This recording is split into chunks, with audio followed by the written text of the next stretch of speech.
Friends, मैं हूं सना अंसारी। आप देख रहे हैं सनामिस यूट्यूब चैनल। फ्रेंड्स, आज हम पढ़ेंगे शेरशाह सूरी के बारे में। तो फ्रेंड्स, मेरी आपसे रिक्वेस्ट है कि इस वीडियो को इन तक देखिएगा और वीडियो अच्छी लगे तो प्लीज़ वीडियो को लाइक कर दीजिएगा। चैनल पर नए चैनल को सब्सक्राइब करके बेल आइकन को प्रेस कर दीजिएगा ताकि मेरे हर वीडियो के आने वाली नोटिफिकेशन आप तक पहुँचेगी। तो फ्रेंड्स, जैसा कि आप जानते हैं, मुगल वंश का जो पहला शासक था वो था बाबर। बाबर के बाद जो दूसरा शासक है वो था उसका बेटा हुमायूं। हुमायूं जो था उसको शेरशाह सूरी ने 1540 ईस्वी में पूरी तरह से पराजित कर दिया था।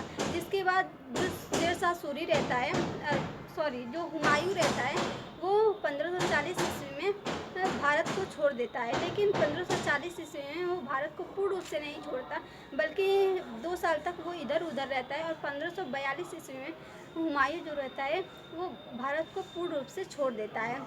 उसके बाद हुमायूं काबुल चला जाता है। काबुल के बाद वो ईरान चला जाता है और ईरान के शासक की बेटी से वो शादी कर लेता है। ठीक है। तो जब 1540 ईस्वी में शेरशाह सूरी हुमायूं को पूरी तरह से पराजित कर देता है तो वो भारत पे अपना कब्जा कर लेता है। फिर जो हुमायूं रहता है वो 1555 ईस्वी में भारत पे दोबारा आक्रमण करता है। तो 1540 और 1555 के बीच का जो समय है उसमें शेरशाह सूरी शासन करता है। तो आज हम शेरशाह सूरी के बारे में पढ़ेंगे। तो शेरशाह सूरी का जन्म हरियाणा के नारनौल स्थान पर हुआ था।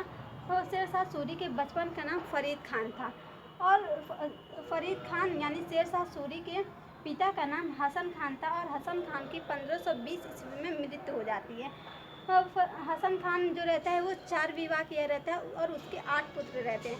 तो हसन खान की मृत्यु के बाद उत्तराधिकारी को लेकर सभी भाइयों में विवाद हो जाता है, जिसकी वजह से जो शेरशाह रहता है यानी कि फरीद खान जो रहता है वो बिहार के शासक बहार खान लोहानी के पास आता है और बहार खान लोहानी का एक पुत्र रहता है जिसका नाम रहता है जलाल खान। तो बहार खान लोहानी जो रहता है वो फरीद खान को जलाल खान का संरक्षक बना देता है। और फिर एक दिन बहार खान लोहानी और फरीद खान दोनों शिकार के लिए जाते हैं। वहीं पे फरीद खान जो रहता है वो एक शेर को मार देता है, जिसकी वजह से बहार खान लोहानी जो रहता है ये फरीद खान को शेर खान की उपाधि देता है। फिर बहार खान खुद मोहम्मद शाह की उपाधि धारण कर लेता है। बहार खान लोहानी के दरबार में कई अफगानी सरदार रहते हैं और वो जो सरदार रहते हैं वो बहार खान लोहानी का कान भरते हैं कि ये जो फरीद खान है ये बहुत ही चालाक और बहुत ही बहादुर है, ये किसी दिन आपको गद्दी से हटा के खुद शासक बन जाएगा।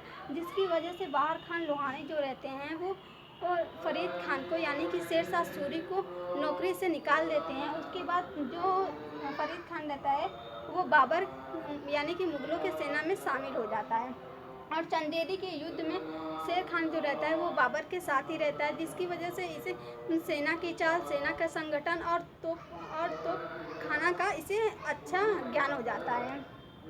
और ये उनकी जो मुगलों की कमियां रहती है उसे भी ये भाप लेता है। तो और बाबर जो रहता है वो ये चीज़ जब ये चंदेरी का युद्ध लड़ लेता है बाबर, तो इसको इस बात का पता चल जाता है कि जो शेरशाह सूरी है यानी कि जो फरीद खान है ये बहुत ही चालाक और बहुत ही बहादुर है, ये किसी न किसी दिन शासक बन जाएगा। तो ये बाबर अपने बेटे हुमायूं से कहता है कि जो फरीद खान है वो बहुत ही चालाक और बहुत ही होशियार और बहादुर है, इस पर तुम नज़र रखना। फिर उसके बाद ये दोबारा वहाँ से मुगलों की नौकरी छोड़ के ये दोबारा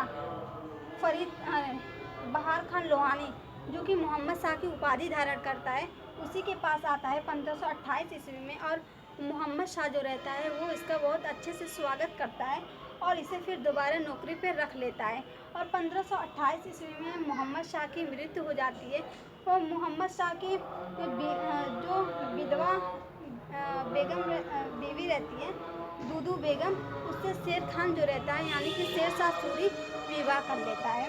फिर 1500 जो इसका बेटा रहता है जलाल खान, मोहम्मद शाह का जो बेटा रहता है जलाल खान, वो इस चीज़ को पसंद नहीं करता है और अपने कुछ अफगानी सरदारों को लेके ये बंगाल चला जाता है, जिसकी वजह से जो शेर खान रहता है यानी कि शेरशाह सूरी जो रहता है वो खुद शासक बन जाता है।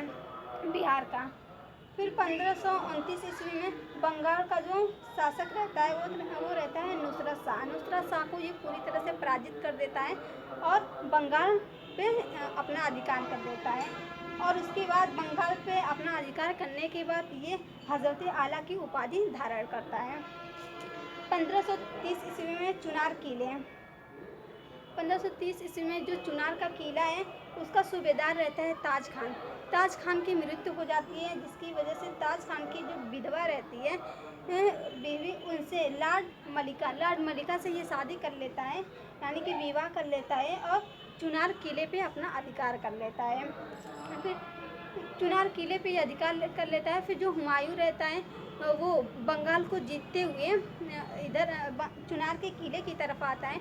ये हुमायूं चुनार के किलों को चारों तरफ घेर लेता है, लेकिन शेर शाह सूरी जो रहता है वो एक षड्यंत्र रचता है, क्योंकि वो बिहारी रहता है और बिहार के बारे में उसे पूरी जानकारी रहती है कि बिहार में बहुत भयानक बाढ़ आती है, और इस चीज़ को जो हुमायूं रहता है वो नहीं जानता है।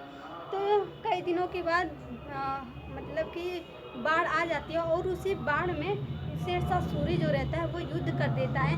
और उसके बाद शेर शाह सूरी और हुमायूं के बीच चौसा का युद्ध होता है। चौसा के युद्ध में जो शेर शाह सूरी रहता है वो हुमायूं को पूरी तरह पराजित कर देता है। फिर उसके बाद 1540 ईस्वी में कन्नौज यानी कि बिलग्राम, कन्नौज को बिलग्राम का युद्ध भी कहते हैं। तो इसमें 1540 ईस्वी में शेर शाह सूरी जो रहता है वो हुमायूं को पूरी तरह पराजित कर देता है। उसके बाद ये सूर्यवंश की स्थापना करता है। तो सूर्यवंश का संस्थापक शेर शाह सूरी है। फिर 1541 ईस्वी में ये अपने साम्राज्य को बढ़ाता है। 1541 में बखर जाति यानी कि जो आदिवासी लोग रहते हैं उनसे ये युद्ध करता है, और ये लोग बहुत ताकतवर होते हैं। बहुत ही मुश्किल से जो शेर शाह सूरी रहता है वो इस युद्ध को जीतता है। इस युद्ध को जीतने के बाद वो दिल्ली में एक किला बनाता है जिसका नाम है किले कोहना, ऐसे पुराना किला भी कहते हैं। ठीक है। तो उसके बाद 1542 ईस्वी में ये मालवा का युद्ध करता है और इसमें भी ये जीत जाता है। उसके बाद अगले वर्ष 1543 ईस्वी में ये रायसीन एक जगह है, वहाँ पे ये युद्ध करता है। रायसीन के जो शासक रहते हैं वो रहते हैं पूरनमल से ये युद्ध करता है और इस युद्ध में ये जीत जाता है। उसके बाद अगले वर्ष 1544 ईस्वी में ये मेवाड़ का युद्ध करता है। मेवाड़ के जो शासक रहते हैं वो रहते हैं मालदेव से ये युद्ध करता है और इस युद्ध में भी इसी की जीत होती है।